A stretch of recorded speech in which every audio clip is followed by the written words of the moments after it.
You know, definitely didn't have murder being an aphrodisiac on my bingo card, but here we are.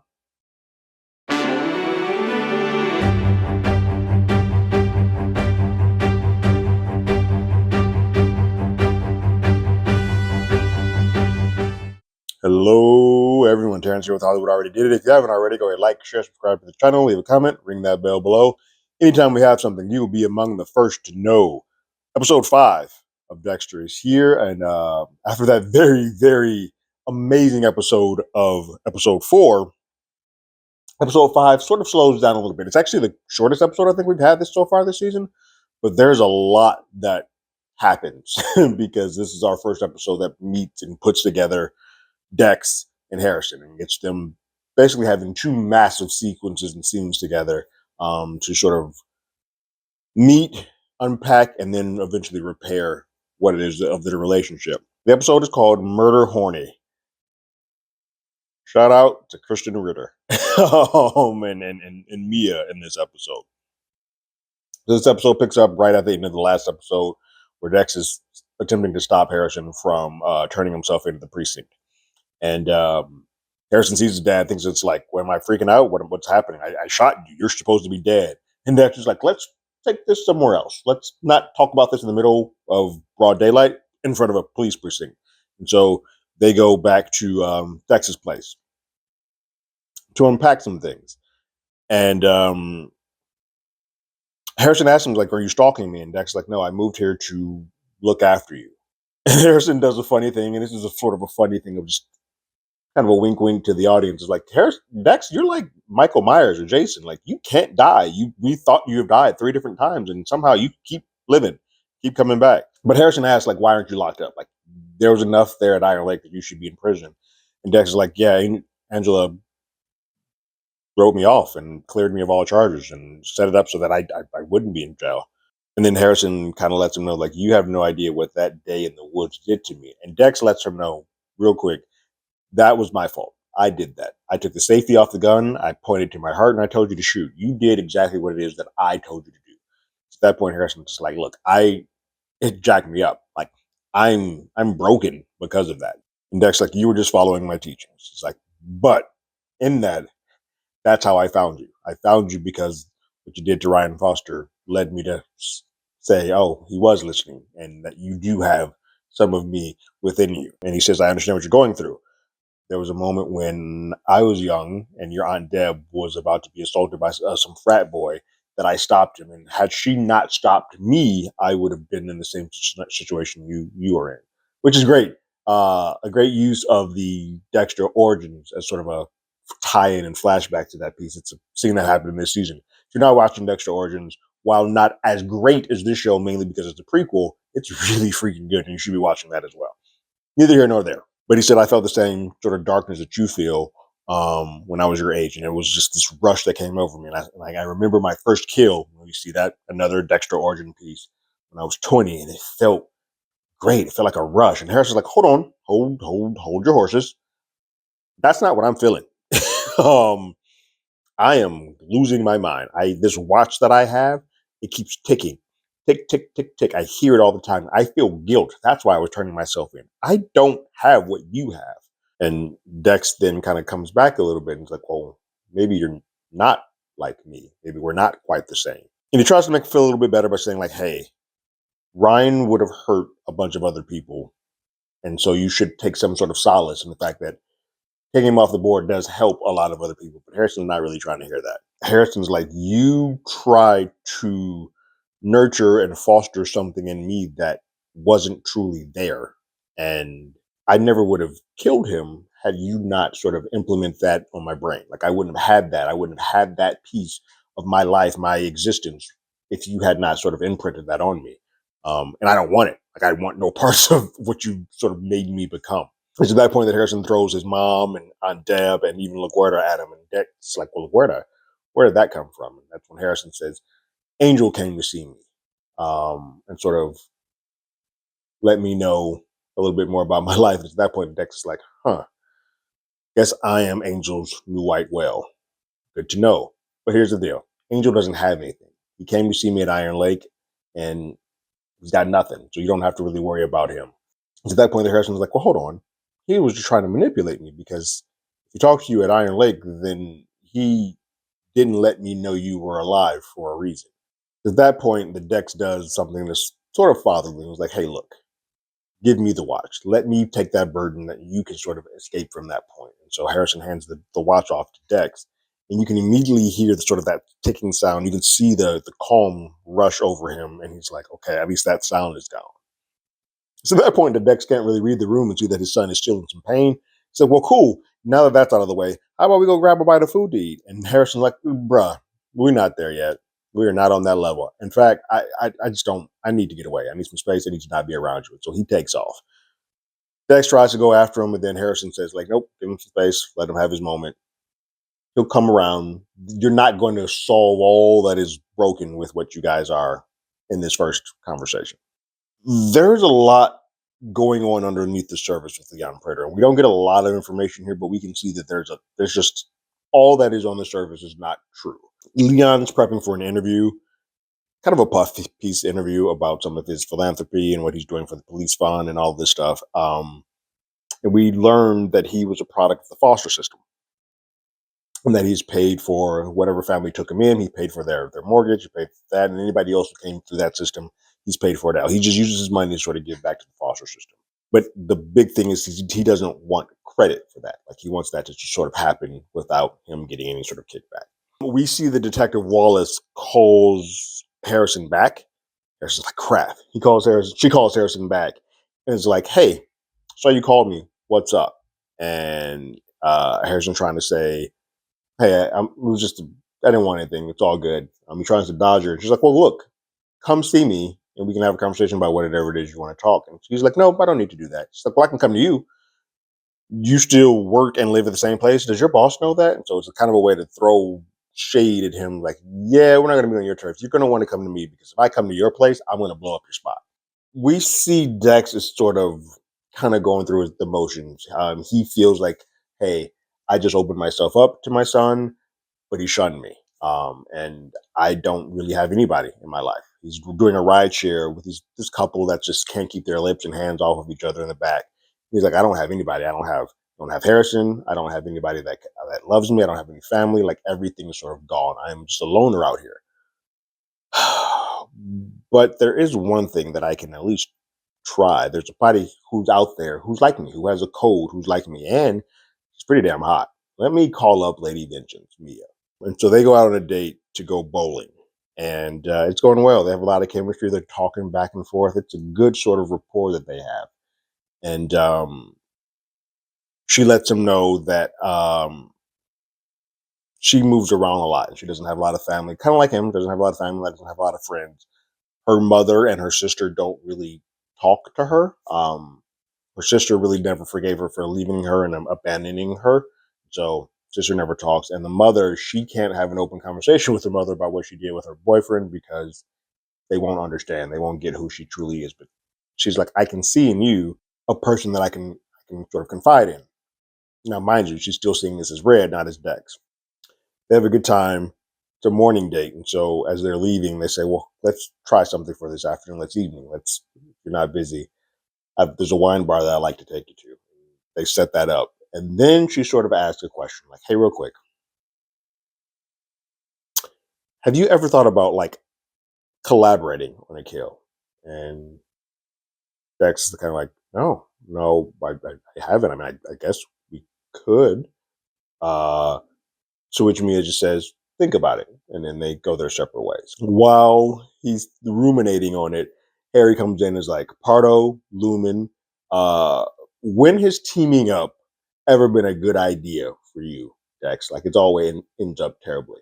At that point, Dex is kind of like, well, neither of those two and none of those options you mentioned were actual killers. Mia is an actual killer. So she already has her scheme, her whole plan already. This could be something that works. A family that kills together stays together. Because in his brain, he's still thinking, hey, Mia has a code, like I have a code. If we do this code together, we can probably take out a lot of these serial killers that are just out here scratching an itch. Dex is very much like, well, maybe I can tell her who I truly am, and we can sort of ride off into the sunset. To which Harry says, or you tell her who she really is, And then she goes back to Prater and lets him know that you're the Bay Harbor Butcher, and you end up on somebody's kill table. Harrison's very much like, you're the only reason you're going this hard and pushing this quickly for Mia, because Harrison just rejected you. You need to be a little bit more cautious and a little bit more aware, and remember that she should be a target like all the other people that were at this cabal for killers. We see Dex orders a new slide box to put his slides in, the one that he's got from the tattoo killer. It's a little too big, but he's gonna put it in there. We're gonna figure it out. And then he has to store it in that his room that he's living under, the Blessings place. Won't work in the AC because it's a little too tight of a fit. But Joy, Blessing's daughter, did tell him about the weed stash that she had, so he stashes that box of slides there. At Detective Wallace's precinct in the interrogation room, Harrison says I called you because I wanted Shauna's phone number. And Detective Wallace is like, you wanted to get that from me? Like, how do you think I'm going to get that? You work at a hotel. Couldn't you just get that from your boss? And he goes on and like, my boss doesn't really like me. Plus, I'm just a bellhop. Like, that just wouldn't have worked. I saw how sad and whatnot Shauna was, and I just started to feel guilty. Like, I felt guilty about like taking her up to that room and all that stuff. To which a point, Detective Wallace pulls out an article from Iron Lake when you have to have seen New Blood to sort of understand this story, but he saved he stopped a school shooting from happening. And so she says, you have a hero complex. You always want to save. So you feel the guilt because of this hero complex. And Harrison's like, okay, let's stop all of this. I just came here for Shauna's number. Are you going to give it to me or not? And she's like, no, I'm not going to give it to you, because why would I? I don't give victims' phone numbers out to random people, but two, you're a suspect. And so I don't give them to suspects in a murder. Harrison's like, well, I'm still a suspect. She's like, yeah, absolutely. You are still a suspect. To which point Harrison's like, well, can I leave? He's like, yeah, nope, you're not under arrest yet. In this puff piece interview that's still going on, Leon is talks a little bit about his past, and he says that he gives the money to the police department, who the interviewer says that the police department isn't the best here in New York. So he says, I give the money to the police department, even though they're not doing well. He's like, I do it because of a situation that happened to me when I was young. We were in a auto accident. Both my parents were killed, and I was in the back seat, and the police rushed to the scene, and he says that he wouldn't be here if it weren't for them. And so he feels the need to sort of give back to them, which feels like to me that's a very easy way for him to pour money into the police department without it looking like he's bribing them, so that he can sort of have them all in his pocket, so he can get his serial killers and his playthings out of prison, or to see what, if they get caught, who drops a dime. It's sort of his way to be able to create an ear inside the police department without it looking like I'm bribing people. We then see Charlie, a brief moment. Charlie goes to see her mother, who is sick in the hospital. And we learn that Charlie is also a school teacher. I think this scene's important. It seems like a throwaway scene, but this seems important because I would imagine that Charlie's doing this for the money to foot the bill for her mother's illness, because it's on a teacher's salary. She can't pay for her to be up in there, but all of that other stuff could. So I think that's why Charlie's doing what it is she's doing for Leon, so that her mom can get the best treatment and best health for her illness. Mia and Dex meet at the wine bar, and she is teaching him about the loveliness of the notes of wine. They're having a pretty solid conversation. In that, Dex sort of let slip that, hey, this wine reminds me of Miami. To which she's like, oh, I thought you were always born and raised in New York. You were a New Yorker for life. To which Dex says, and he bleeds in some of his realism, his life, into the Red story. But he's like, hey, I was born in Miami, and kind of peels back a layer for himself. And then Mia starts pulling back several layers, and it goes left very fast for Dex, because they bring up Mia's previous offer. They discuss the offer, and Dex is like, well, obviously I'm going to join you on your crusades because you have a specific code. Like, you are going after people who are predators and who are serial sexual offenders and all that good stuff. Whereas me, you're not going to join me because mine's just random. They're not predators or sexual deviants. To which me is like, No, I'm good. Cool. Either way, I can join you. Like, I'd like to join you. Like, hey, pick any driver. I don't care. To which Dex is like, wait, wait, what? You you said everything about you says you're Lady Vengeance and you go after people who are predators and so on and so forth. To which Mia's like, the media puts that all on me. Um, because the only way that they can take in that there's a lady serial killer is if they put on the fact that that she's taking out predators, that she's doing this for some righteous cause. But now, I don't really have a righteous cause. I just like to kill motherfuckers. And yeah, I got an itch, and when I have one, I want to scratch it. To which Dexter's entire world has just been shattered because he just like, hey, I thought I was going to have this moment. I thought I was going to be one with this person who sort of had a code like me. She doesn't have a code. She just want to murder folks, and she's just like the tattoo killer and Al and anybody else who was in that dinner for killers. Dexter just feel like, oh, I'm the idiot who believed that you were more, and I couldn't see that who you truly were. In that though, Mia's like, look, I want to join you. Let's do some spontaneity. Spontaneity. Let's do it tonight. And to which Dexter's like, oh, okay, okay, let's do it tonight. She asks if he has what he needs, and he's like, yeah, my kit's in the car. To which Mia's like, cool, I'll pay the bill. I'll meet you outside. And so Dex goes to his car to get his syringe loaded up to try to take Mia out for the night. Now, it's funny. Harry pops up and is like, look, I really hate to say I told you so. And Dex is like, well, why did you? Why did you? Again, Dex was so happy and so ready to just believe anybody could sort of be one with him and give him some sort of familial tie. He's ready to have a family. He's ready to be loved. But Mia ain't it. Mia is not the way to go. Harry tells him, like, there's no one in the world like you. And that includes Harrison. Like, he's not like you either. You are a one-man band. And so Mia and Dex start strolling the street. Dex is in his dark passenger uniform, that red wore. Hoodie is not up, which is an important piece in the end of the sequence. But they're strolling the streets, and you can see that this is like arousing Mia. She's asking so many questions, like, okay, how do you go about this? Like, how does this all work? Like, nah, I just want to see it in person. Like, and you don't have to tell me about it. But she's kind of like, well, how do you approach these people? Do you just go up to a car? Do you call them? He's like, no, of course you wouldn't call them because that's going to immediately tell who you are. At that point, Dex is like, well, let's go to a quieter street so that it's not as many people around. As Mia's like, no, this is the perfect cover. Like, people are only looking for a soul bail person. They're not going to be on high alert if it's a couple doing it. So let's get to work. She goes up to a car and say, hey, are you looking for Tina? He's like, yeah, I am. She's about to get in. And then Dex sort of saves that man's life. He's like, nope, we're not going to do that. To which she's like, well, what are you doing? Like, I thought we were ready. We were ready to do this. And Dex lets her know, like, you don't, one, your face is clearly seen. Like, I always wear a hoodie that covers up my face. And she's like, well, why didn't you say that in the first place? Like, it sounds like you just don't want to do this. You have some sort of performance anxiety, which is a way, I guess, in this of saying, like, you can't get it up, but you can't perform and kill somebody. She's like, you're just a tease. Like, between the shower and then this, you're a tease, and I don't really have time for this. You're not at all who I thought you were. And so she scurries off to go find someone to kill because she's like, oh, you've made me murder Horny. So now I've got to go find someone to kill.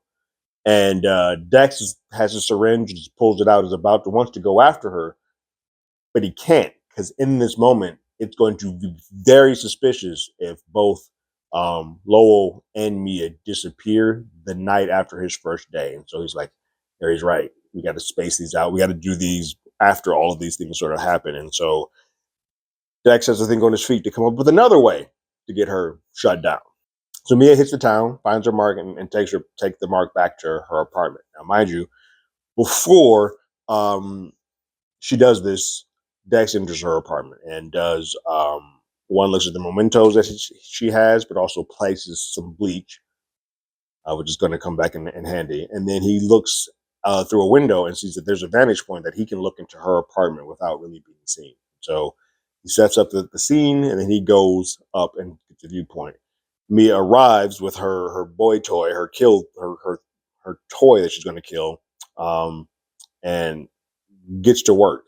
She cracks that man over the head with a bottle and then ties him up. Now, before she does this, or when she cracks him over the head with a bottle, Dex, putting on a great New York accent, calls the police to report, like, hey, a man is screaming next door. I think it's Lady Vengeance. He keeps screaming Lady Vengeance, blah, blah, blah.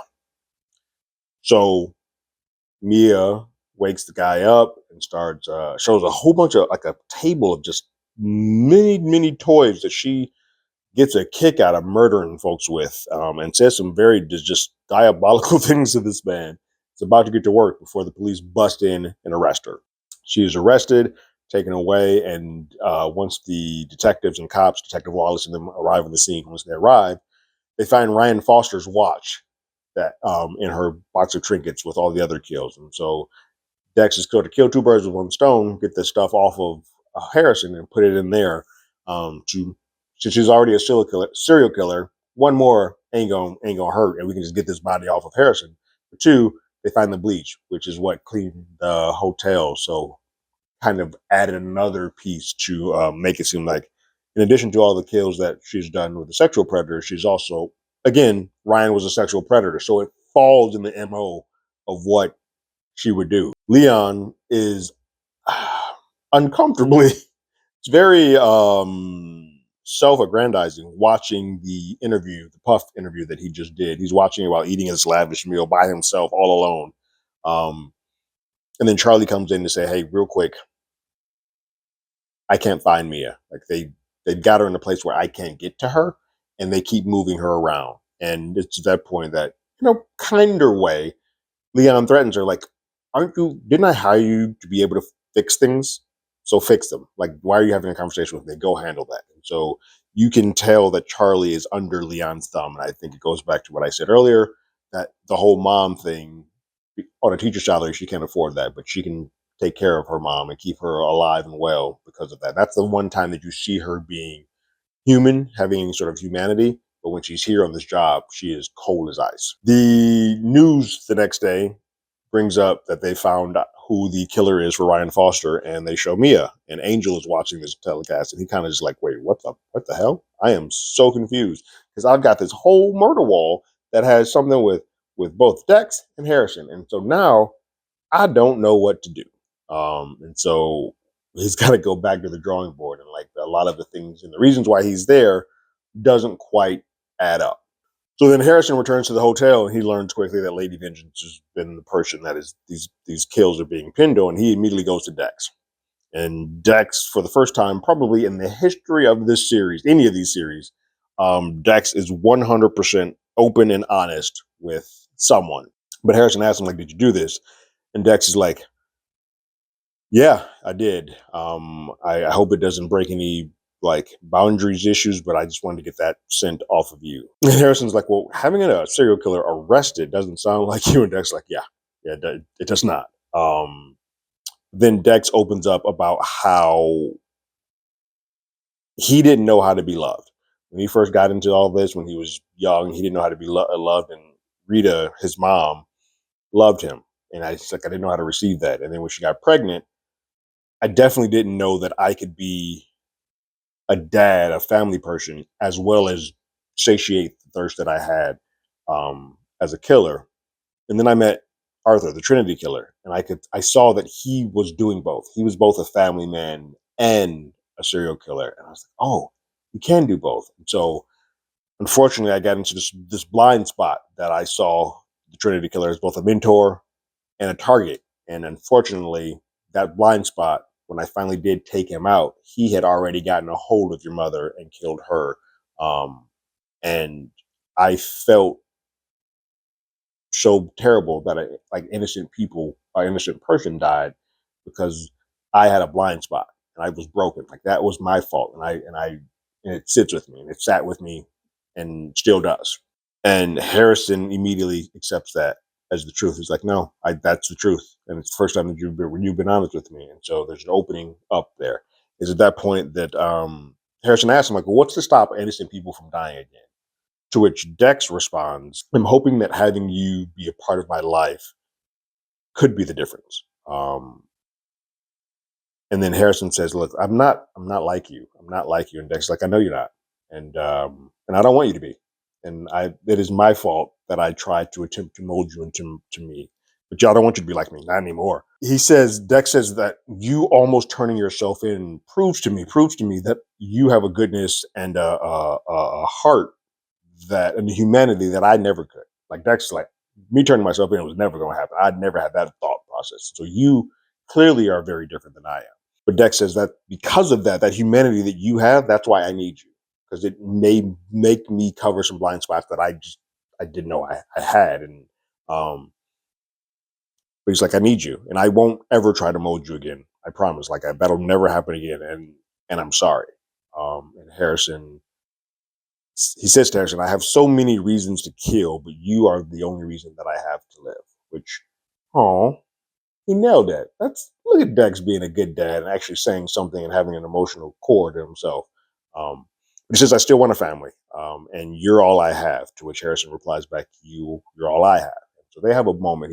Harrison reaches out to touch his hand and give him some sort of type of physical contact, like I'm here, Dad. Like this is a good first step. We will get through it. So it's going to be good that they're going, like, look, they both have killed. They both know how to kill. But it's good that they're going to be sort of yin and yang of each other. Like Dex clearly has a dark passenger, and Harrison's a very human and real person, and so they can create this family. But he's not going to judge Dex, and that's what's important. Like you don't have to have somebody that's just like you to be in this world. You just have to have somebody that, like, hey, I can accept, and basically his new Harry.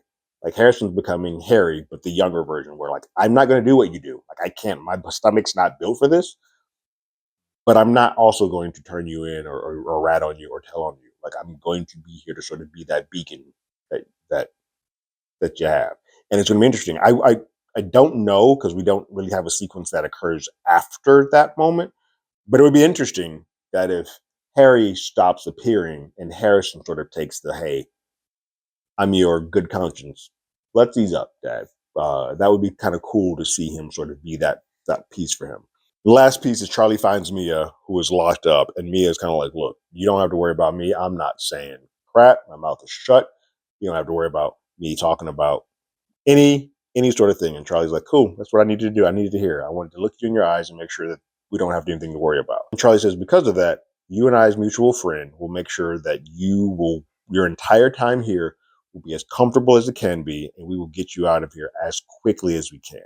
And so that lets me know that, considering that she was able to find Mia wherever the hell she is, that Leon has some pockets deep within the police department that he can probably get out of anything that he wants to. It also probably explains, while yes, some of these trinkets and whatnot that he has from the prisons, from these serial killers, he may have gotten on like silent auctions or whatnot. But the first part, he's probably gotten these from the police.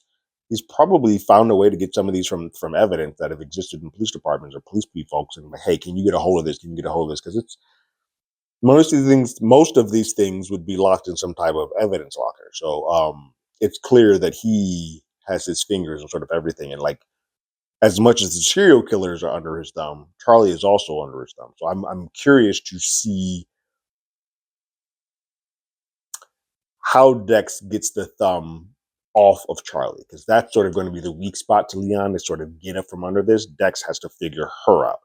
And so maybe the humanity of what maybe Harrison and them can sort of figure that out and find that out for Dex. But once Mia finds out what Dex is, or who Dex truly is, it's gonna be a race to see who can kill each other first. But that's the 5th episode, Murder Horny. Go ahead and leave your thoughts and comments in the comments below. If you haven't already, you can follow us on X at Hollywood80i. You can hit us up on email at hollywoodalreadydidit@gmail.com. We also have a podcast with the same name. That's on Apple Podcasts, Spotify, anywhere that plays podcasts. We're there. And like always, I got my ticket. You got yours?